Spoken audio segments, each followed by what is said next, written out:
Hello, YouTube land.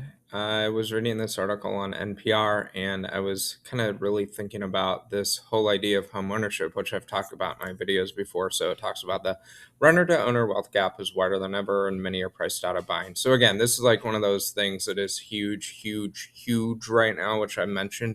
The fact is, Americans can't afford homes. I've talked about it. And now, again, as I've mentioned, we have these ridiculous um, don't know if I want to say con artists because that word's a little harsh, but you have people with maybe ulterior motives who are telling you that you should rent instead of buy. People who, of course, have properties that they rent out themselves and mention this. People online, they're saying, maybe it makes more financial sense for young people, Gen Z, even people who are into their 30s, like mid 30s, millennials, to go and rent instead of buy.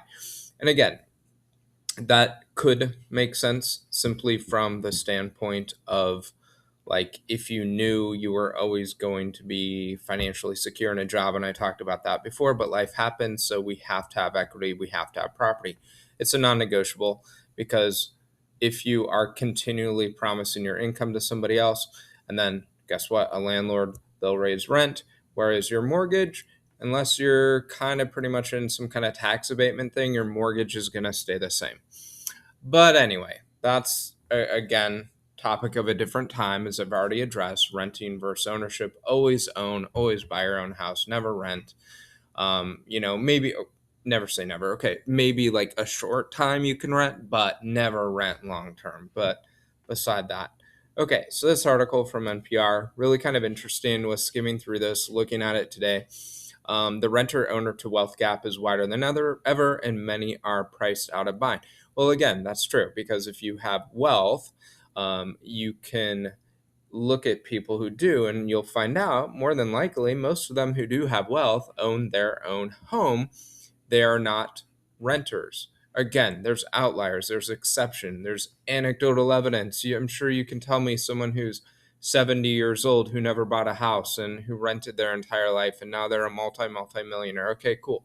Great. Anecdotal evidence. But what we're talking about is we're talking about what is the most common route to achieving that financial independence and wealth, and it is home ownership. It is not renting. Those outliers, we're not going to worry about it. We're worried about what is the most common mode of this whole um, group of people that we have who are wealthy. They own. So the renter to owner wealth gap is wider than ever. Many are priced out of buying. So this article, again, from NPR, pretty good. I say what you will about NPR. Okay, this is not a critique of NPR. They do have some very solid material. I don't want to necessarily go down the path of, oh, they're left wing or, this is a right wing source. Okay.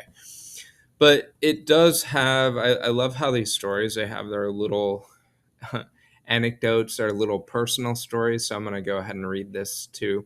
So Jay Washington grew up in a house his mother bought in 1984 in Augusta, Georgia, with no college degree and only her single income at a local manufacturing plant. He said her real estate agent had a prediction when she got the keys. In about 5 years, you're probably going to give me a call and thank me for being able to get in this house, Washington said. Indeed, she did just that. Today, she still lives in the home, whose value has grown steadily to nearly $300,000. So, this whole claim about a house as an investment, that is true. Even if we didn't see these massive inflationary costs on homes, which are completely absurd, a house is an investment because it's going to appreciate in value. But at least, as I said, you're not giving your money away to a landlord. And the other thing is $300,000. And I wish the article would have talked about like how much she paid for it. But the thing you see here, because today in 2026, if you would have, or if you've had your home since 1984, there is no way in the world that you probably haven't seen at least five, six, seven times the increase in value of that home. So you have that asset, you have equity in the home, you have principal, you have the principal payments, part of your mortgage payment that you're making goes into the equity until you get it paid off, and then you have the whole value of the house. But think about how all those years that it's been paid off, that's not rent they've been throwing away. So what this also shows, and if you look at it, someone with no college degree, one single income, working in a manufacturing plant, which is another tell because how many manufacturing jobs has the United States lost? Yes, we still have them, but again, we've outsourced most of those overseas, or many of them, right? But the idea that a person who is working really a blue collar, non high income job can buy property, that was very feasible in 1984. And here we go in, you know, 2026, very difficult. So, kind of scrolling down through this, let's see. Washington, who's 38, lives a couple hours away in Athens, Georgia, would love to own his own home, both for the financial security and because he sees it as a sign that you are truly independent, which is another thing. In those conversations, the peace of mind, the psychological benefit of owning your own home as opposed to sharing walls with someone, the sense that yeah, you're not beholden to someone else. So when you watch all these YouTubers, right, they're not going to go into try to put a value. They're not putting a number to the psychological benefit of home ownership. But how can you price that? How can you assess or tell me how much that's worth? It's honestly kind of priceless, right? So anyway, it goes on, this article, but he's part of a generation that now faces vastly different housing market than their parents did, and experts worry that can make it harder for young people to build wealth as they age. This summer, home prices hit another record high of $448,600. Those equity gains have been a boon for owners, even as many get priced out of buying and fuel a generational divide. So yeah, if we look at that, and I love how NPR, they cited their source here. So if I click this, it goes to this site. This is National Association of Realtors, where it says existing home sales dip as housing wealth remains at all-time high. And if you kind of look at this here, it says while sales fell last month, home prices soared. The median existing home price hit an all-time high of $440,600 in June. So that's massive, right? That is huge because again, if you think about the median income of a household, and I wanted to kind of compare that, so I went to Fidelity, obviously very credible source here. Fidelity indicates that in the first quarter of 2026, the median weekly wage for a full-time U.S. workers was $1,235, and that translates to $64,220 per year. That actually seems really high to me. But then again, you factor in, okay, that's median, single person.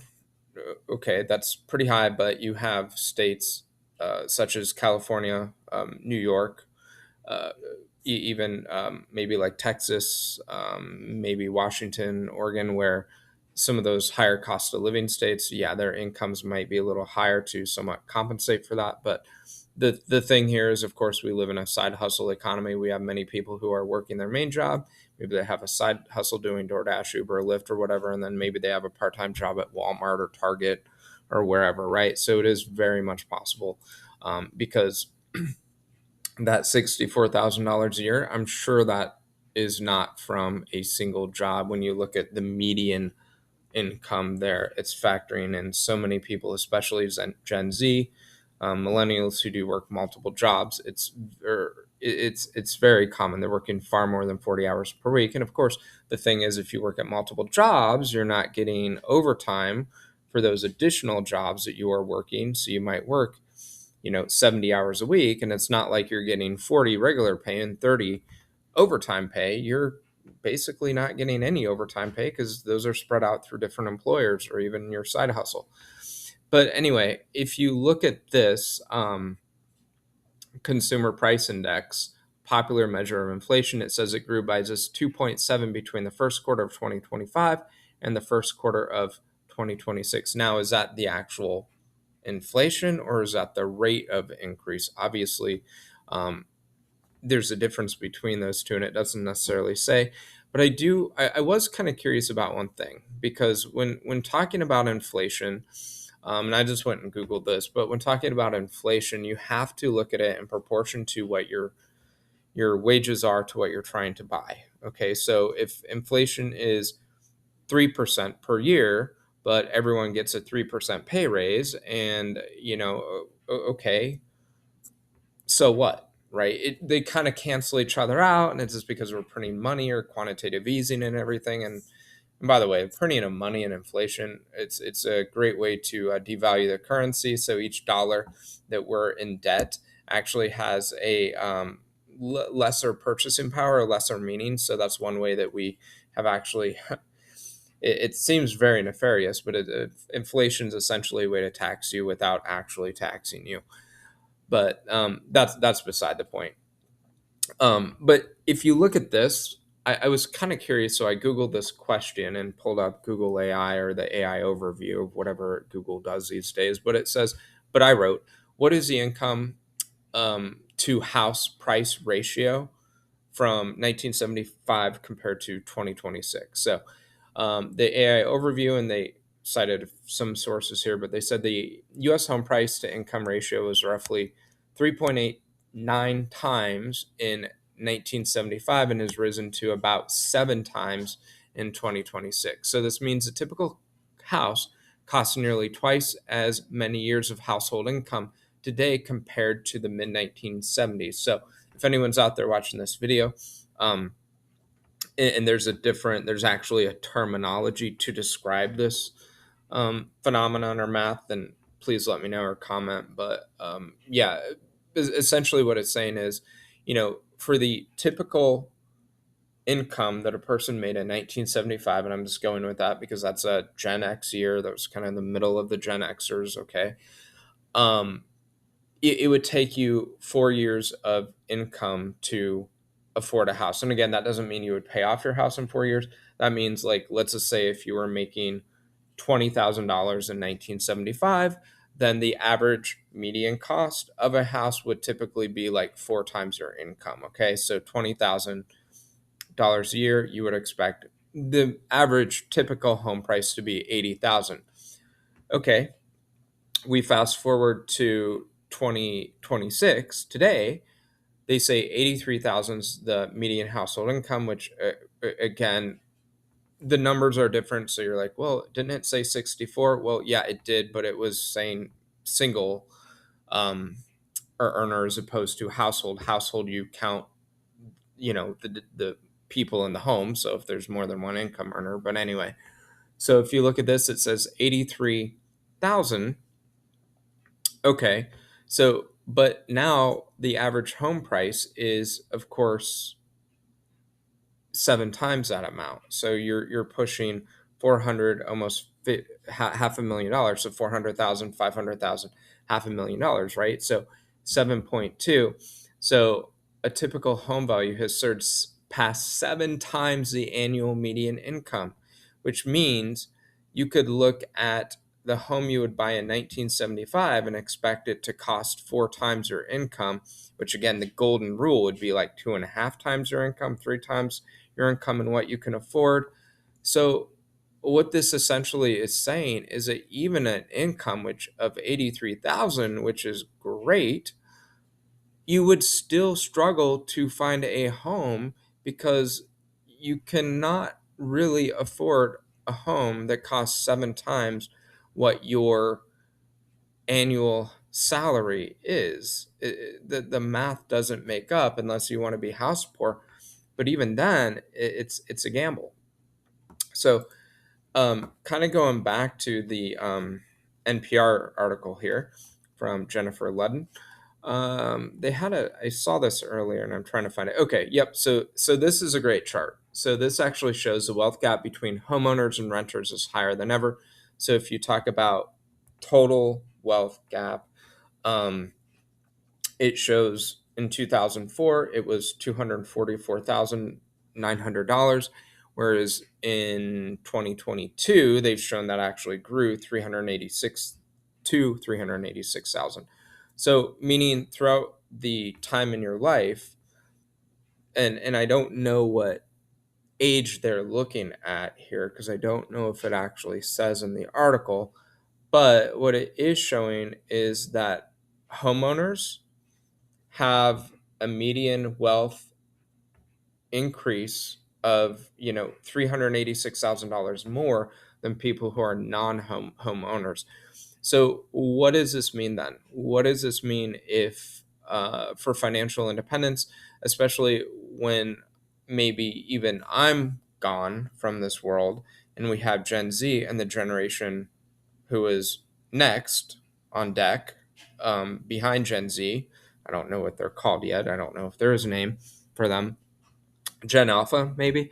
But what does that mean when you have all of these Gen Zers and Gen Alphas who are retiring, and then none of them have ever got into home ownership because they're making, say, $60,000 a year, and the average home costs $400,000 or $500,000? It becomes very, very, very difficult. And the article from NPR goes on, talks about being married in the mid 30s and renting with a roommate. First of all, if you're married in your mid 30s and you're renting and you have a roommate, not cool. Not cool. It used to be years ago, of course, 19 prior to 1980, um, the proverbial single household income, a wife, two kids, a house, and that could be afforded with one income, not any more. So it says Brittany Glover, Brit, I can't read. Brittany Gilroy and her husband Philip West, both 35, rent a red brick two-story home in Richmond, Virginia, with their dog, Basil, and another roommate. They moved in with their friend, thinking it would only be a few months until they bought a house. That was nearly 4 years ago. So there's this deferral of a dream. What wasn't there a poem called that? A dream deferred. I'm going off my memory here, but I think it was by Langston Hughes. But essentially, that's what's happening because people want to, have their own property. They don't want to necessarily share it with someone who's a renter because, I mean, it's just little things, little odds and ends. It just kind of creates a disruption. Um, Beautiful dog, by the way. Kind of looks like a pit bull, but that's okay. So it talks about, especially too, some of the, not only are younger generations facing the higher housing cost, but they're also facing a higher percent of their income that's already promised to these other bills they have, student loan debts, huge car payments. I mean, my goodness, go to Car Gurus, go to Kelly Blue Book, whatever it is, and look up used car prices. Wow, right? Heck, it costs you $100 at least just to get an oil change these days, right? So everything is rapidly going up in price. So it's not only that homes are going up in price and incomes are not going up as high as the price of homes. What's also happening is what little discretionary income that you may have, you're having to promise this to other things as you're renting. So while home prices are going up, you're not even able to save anything for a down payment on a house. And even if you were able to save up for a down payment, home prices are appreciating faster than what you would actually be able to save your money for a down payment on your house, which is hugely problematic, right? So what essentially this is doing, you have the haves and a bunch of have-nots. So the one of the tenets of the American dream is home ownership, property ownership, that, you don't have to be a quote unquote genius, a mad genius, with your massive six-figure salary. You don't have to be like some, lawyer, doctor, tax accountant. You don't have to be some, ambitious small business owner. You can go and be an employee and you can still work really, really, really hard and still get ahead and still actually have your own property. That would be great. That would be amazing. But that's not what we're seeing. We are seeing a time where even high income earners are struggling with all those costs that they have and the high home prices. So if high income earners are struggling, how well does this bode for people who are not high income earners? Um, we have to have home ownership in this country. I cannot emphasize that enough. And I did see when I was skimming this article, if I can find it, I have no idea if there's a way to bookmark spots in here, but they were actually talking about one thing I've been saying for a while is how part of the issue, yeah, the small homes, the starter homes, we're not making those anymore, right? Um, yeah, and let's see if I can even find it here. I can't find it exact at the moment. But yeah, I mean, they do talk about it here, 900 square foot fixer upper for over 100,000, with 5,000 down. That would be great, right? That would be amazing to be able to do that. But again, they're not building these starter homes anymore either. So if you think about someone who is in their early 20s and they cannot go afford a $500,000 home, wouldn't it be great if there were 900 square foot homes out there that you could buy, like a 2 bedroom, 900 square foot home? But again, that's not happening. So I think we're seeing all this, and I think it's clear what's happening in our country. And hopefully we can get this resolved. Hopefully it changes. But I mean, we'll see what happens. But I wanted to share this article. So, great article. Of course, it's from NPR. And again, thank you for watching. Please like and subscribe and bear with me while I'm trying to figure out how to do this share screen. So, thank you. So we go through here and